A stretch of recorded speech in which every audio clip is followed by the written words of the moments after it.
Čína. Jedna z velkých světových velmocí. Třetí největčí stát podle rozlohy a druhý největší podle počtu obyvatel. Byla by ale chyba si myslet, že Čína je jeden jednolitý celek. Naopak, je to neskutečně rozmanitá země, kde jsou ty lokální rozdíly často gigantický. Už jenom co se týče různých čínských dialektů. To není jako tady, kdy Pražákům třeba přijde moravský přízvuk vtipnej nebo občas nerozumí nějakýmu slovíčku. Ne, v Číně, když mají lidi jiný dialekt, tak se dost často nerozumí vůbec nic. Rozdíly kromě jazyka najdeme i v kultuře, tradicích, kuchyni a to ještě vůbec nemluvím o té spoustě etnických menšin, který se v Číně nachází.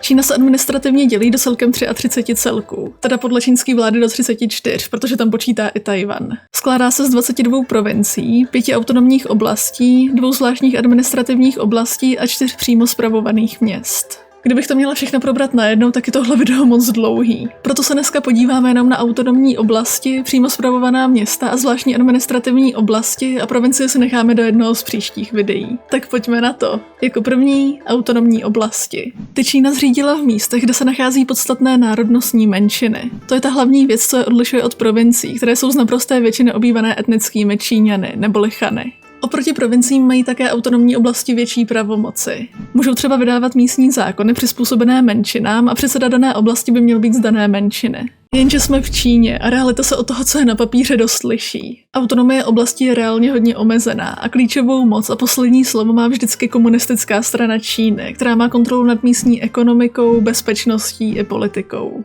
Autonomních oblastí je celkem 5.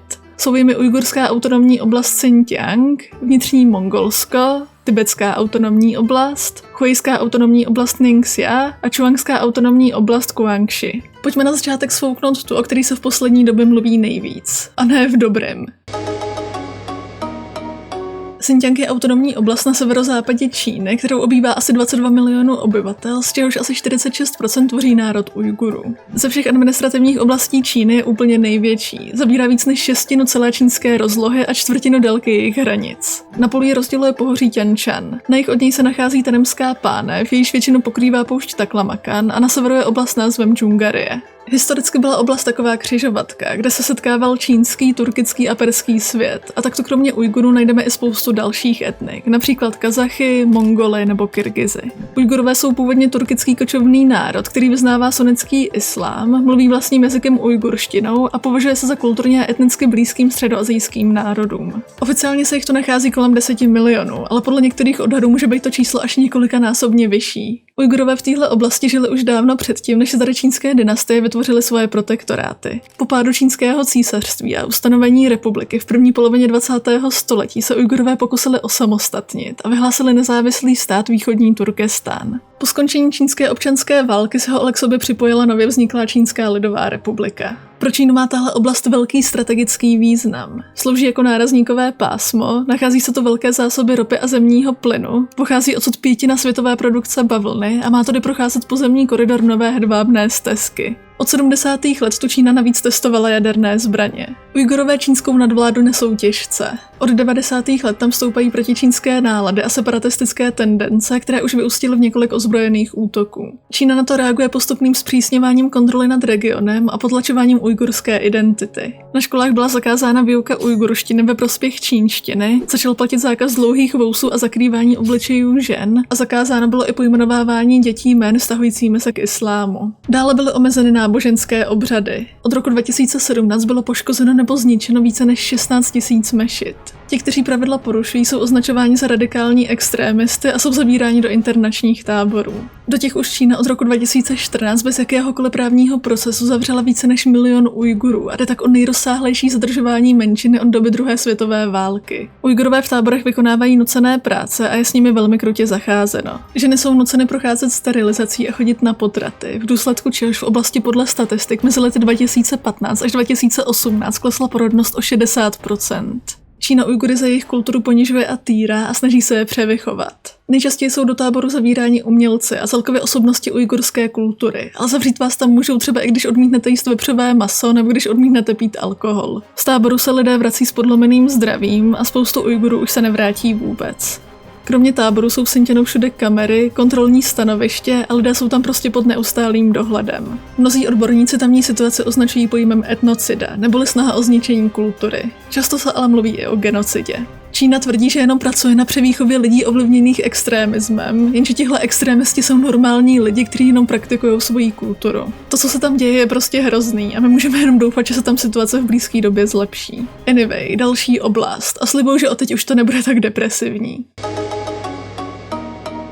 V autonomní oblasti vnitřní Mongolsko žije asi 24 milionů obyvatel, z čehož asi 17% tvoří Mongolové a mongolština je to vedle čínštiny druhý oficiální jazyk. Na rozdíl od mongolštiny ve státu Mongolsko se ale nepíše cyrilicí, ale tradičním mongolským písmem. Lidé tu mají trochu odlišný dialekt. Současný stát Mongolsko plus Ruská republika Tuva pak tvoří region s názvem Vnější Mongolsko. Po rozpadu mongolské říše se celá oblast od 14. století postupně dostávala pod nadvládu čínské dynastie Ming. V 17. století se pak za dynastie Čing plně integrovala do čínského císařství a do oblasti se ve velkém začaly stěhovat chanové. Když v roce 1912 císařství skončilo, tak vnitřní i vnější Mongolsko spatřili příležitost k vyhlášení nezávislosti. Udržet si ji ale dokázalo jenom Mongolsko vnější díky pomoci ruské armády a vnitřní Mongolsko bylo obsazené čínskou armádou. Během vlády Mao Tse-tunga byly mongolské kmeny donucené opustit kočovnický způsob života a usadit se na jednom místě, což dost narušilo jejich kulturu a vlastně to úplně změnilo celý jejich způsob života. Na rozdíl od Xinjiangu jsou to ale dneska snahy o odtrhnutí od Číny naprosto minimální. Docela fun fact je, že vnitřní Mongolsko je oblast s největší mongolskou populací na světě, že je jich to víc než v samotném státu Mongolsko. Žijou jich to asi 4 miliony, zatímco ve státu Mongolsko je jenom 3,5 milionu.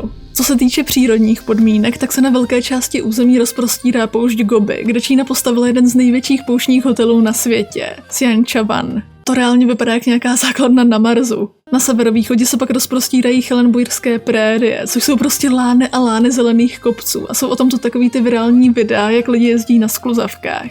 Minimálně je to podle mě kandidát na další Windows pozadí. Jedeme dál. Já jsem vlastně říkala, že už to nebude tak depresivní. Příběh Tibetu je všeobecně docela dobře známý. Tibet byl během staletí střídavě nezávislým a vazalským státem. Po pádu císařství Čing se osamostatnil a byl ustanoven novodobý tibetský stát. V roce 1949 občanská válka v Číně skončila vítězstvím komunistické strany pod vedením Ma. O rok později Čína do Tibetu vyslala armádu a násilně jej obsadila. Zástupci Tibetu byli pod výhruškami donuceni podepsat dohodu o čínské svrchovanosti, takzvanou 17bodovou dohodu. Čína Tibetu slíbila náboženskou a vnitřní autonomii, ale v praxi to tak úplně nebylo. Číňané začali ničit buddhistické chrámy, mnichy a odpůrce režimu uvěznili a děti poslali k převýchově. V roce 59 v Lhase propuklo obří povstání, které ale skončilo obřím masakrem a zemřely desítky tisíc Tibeťanů. Tibetský duchovní vůdce Dalaj Láma se začal obávat o svoje bezpečí a uprchl do Indie a v následujících měsících ho následovalo asi 80 tisíc Tibeťanů. Z Indie byla ustanovená exilová vláda, která dodnes usiluje o ukončení čínské nadvlády. Odboj panuje i uvnitř Tibetu. Nejznámějším případem je vlna sebeupalování, čímž především mniši vyjadřovali nesouhlas s čínskou nadvládou. Mezi lety 2009 a 2015 se jich upálilo asi 150. OK, ale proč Čína ten Tibet tak moc chtěla zabrat? Proč je pro ní tak důležitý?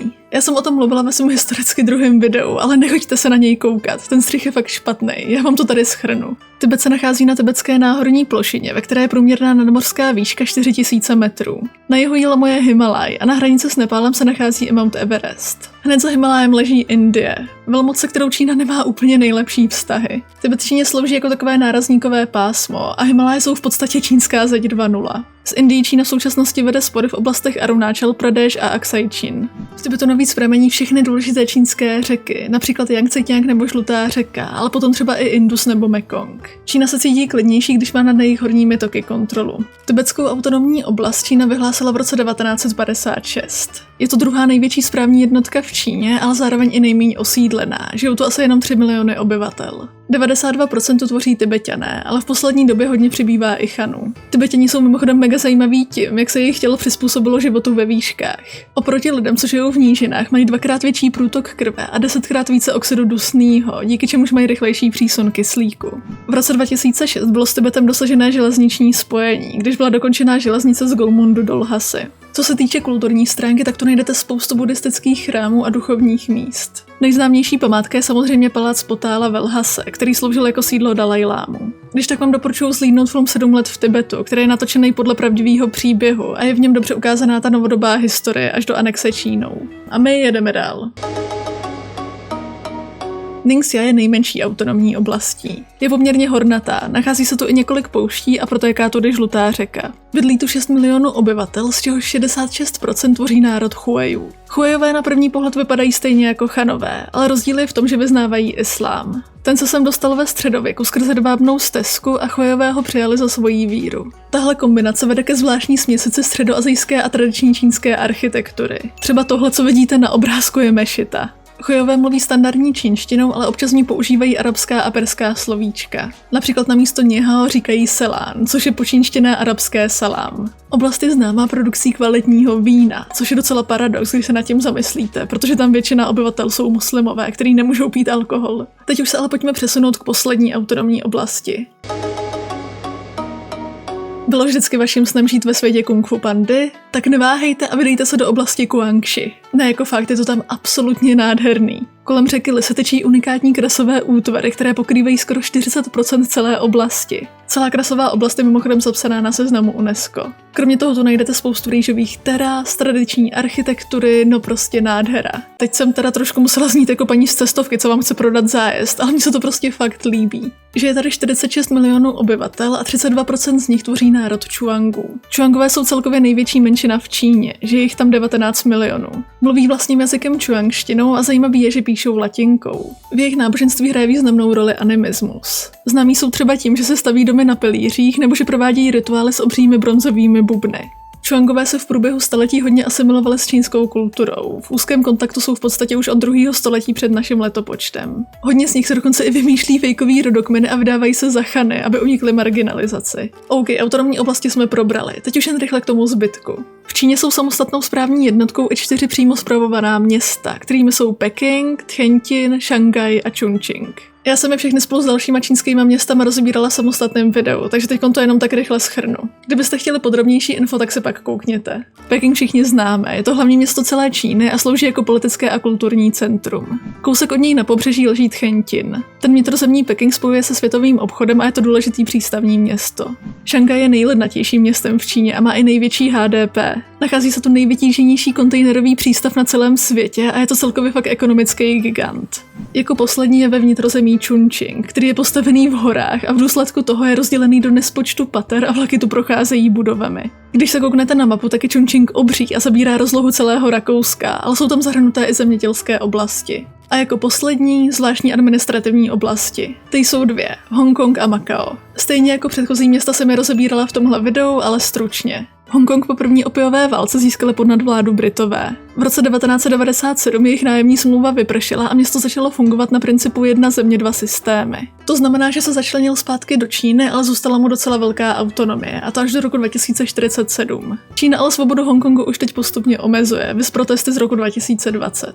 Na principu jedna země, 2 systémy pak funguje i Makao, které ale dřív bylo pod nadvládou Portugalců. O Makao musíte vědět jednu věc, a to, že je to největší centrum hazardu na světě, 7krát větší než Las Vegas. Je to taky jediné místo v Číně, kde je hazard povolený. Takže tu bychom měli všechny autonomní oblasti, zvláštní administrativní oblasti a přímo spravovaná města. Někdy příště se koukneme i na všech 22 provincií, doufám, že se těšíte. Videa s předstihem a exkluzivní sérii Zábava s flejkami najdete na mém Hero Hero. Budu moc ráda, když mě podpoříte. Já vám moc děkuji, že jste se koukali a budu se těšit zase příště. Zatím!